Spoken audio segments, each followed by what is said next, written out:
जो बड़ेन को लव कहें नह रहीम घट जाए, गिरधर मुरलीधर कहें कछु दुख मानत ना है।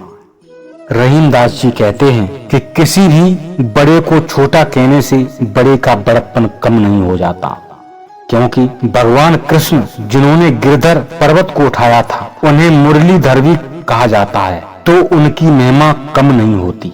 रहमन धागा प्रेम का मत तोड़ो चटका, टूटे से फिर ना जुड़े जुड़े गांठ पड़ जाए। रहीम दास जी कहते हैं प्रेम का नाता बहुत नाजुक होता है, इसे तोड़ना उचित नहीं होता। अगर ये धागा एक बार टूट जाए तो फिर उसे उसी तरह जोड़ना नामुमकिन है, और यदि जोड़ भी दिया जाए तो उसमें गांठ बनी रहती है। रहमन देख बड़ेन को लघुन दीजिए डार, जहां काम आवे सुई कहा करे तलवार। रहीम दास जी कहते हैं कि किसी को बड़ा या छोटा नहीं आंकना चाहिए, क्योंकि जहां छोटे का काम होता है वहां बड़ा कुछ नहीं कर सकता, जैसे कि सुई के काम को तलवार नहीं कर सकती। रूठे सुजन मनाइए जो रूठे सौ बार, रहमन फिर पोइए टूटे मुक्ताहार। रहीम दास जी कहते हैं सज्जन लोग अगर रूठ जाएं तो उन्हें मना लेना चाहिए, अगर 100 बार रूठें तो 100 बार मनाएं, क्योंकि सज्जन लोग कीमती मोतियों की भांति होते हैं। मोतियों की माला अगर टूट जाए, मोती बिखर जाएं, एक एक मोती को उठा लेते हैं और दोबारा हार में पिरो देते हैं। समय पाए फल होत है, समय पाए झर जात, सदा रहे न एक सी का रहीम पछतात। अर्थात रहीम दास जी कहते हैं कि उपयुक्त समय आने पर वृक्ष में फल लगता है, झड़ने का समय आने पर वह झड़ जाता है। सदा किसी की अवस्था एक जैसी नहीं रहती, इसीलिए दुख के समय पछताना व्यर्थ है। दया धर्म का मूल है, पाप मूल अभिमान, तुलसी दया न छोड़िए जब तक घट में प्राण। अर्थात तुलसीदास जी कहते हैं कि धर्म दया भावना से उत्पन्न होती है और अभिमान केवल पाप को ही जन्म देता है। मनुष्य के शरीर में जब तक प्राण है तब तक उसे दया भावना कभी नहीं छोड़नी चाहिए। तुलसी साथी विपत के, विद्या विनय विवेक, साहस सुकृत सुसत्य व्रत, राम भरोसे एक। अर्थात तुलसीदास जी कहते हैं किसी विपत यानी किसी बड़ी परेशानी के समय आपको ये 7 गुण बचाएंगे। आपका ज्ञान, विनम्रता, आपकी बुद्धि, आपका साहस, आपके अच्छे कर्म, सच बोलने की आदत और ईश्वर पर अटूट विश्वास।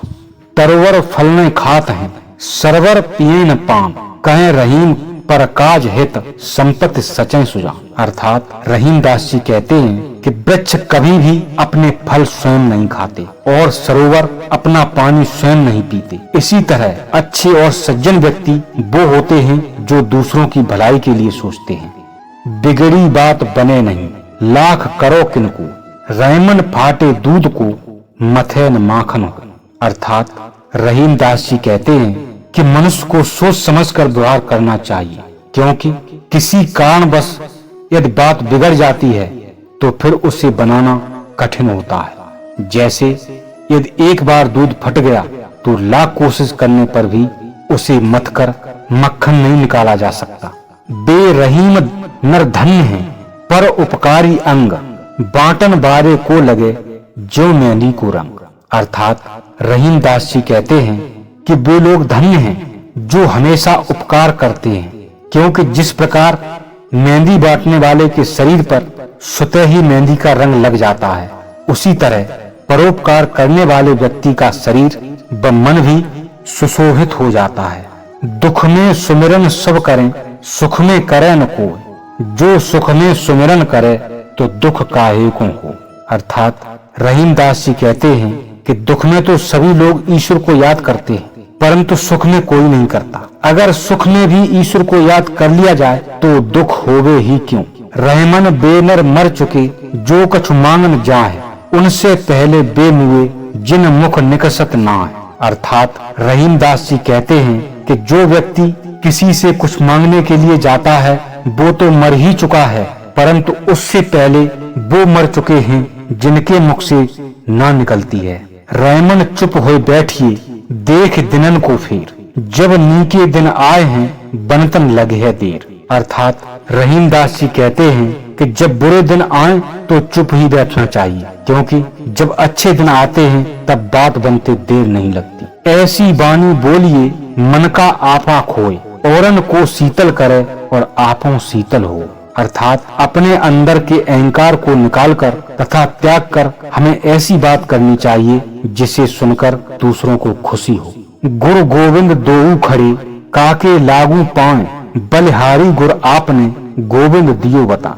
कबीरदास जी कहते हैं कि जब हमारे सामने गुरु और ईश्वर दोनों एक साथ खड़े हैं तो आप किसके चरण स्पर्श करेंगे। गुरु ने अपने ज्ञान माध्यम से ही हमें ईश्वर का बोध कराया है, इसलिए गुरु की महिमा ईश्वर से भी ऊपर है। अतः हमें सर्वप्रथम गुरु का चरण स्पर्श करना चाहिए।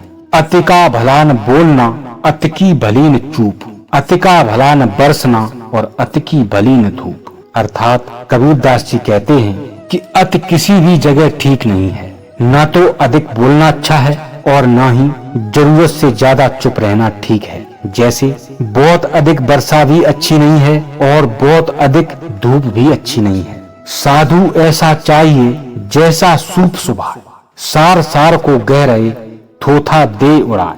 अर्थात कबीरदास जी कहते हैं कि इस संसार में ऐसे सज्जनों की जरूरत है जैसे अनाज साफ करने वाला सूप, जो अन्न को बचा लेता है और जो असार है उसको निकालकर बाहर फेंक देता है। बुरा जो देखन में चला, बुरा न मिलिया कोई, जो दिल खोजा आपना मुझसे बुरा न को। अर्थात कबीरदास जी कहते हैं कि जब मैं इस संसार में बुराई खोजने चला तो मुझे कोई बुरा नहीं मिला। जब मैंने अपने मन में झांक कर देखा तो पाया कि सारी बुराइयां तो मुझ में ही हैं। अर्थात समाज में या दूसरों में बुराइयां देखने से पहले स्वयं के अंदर झांक लेना चाहिए।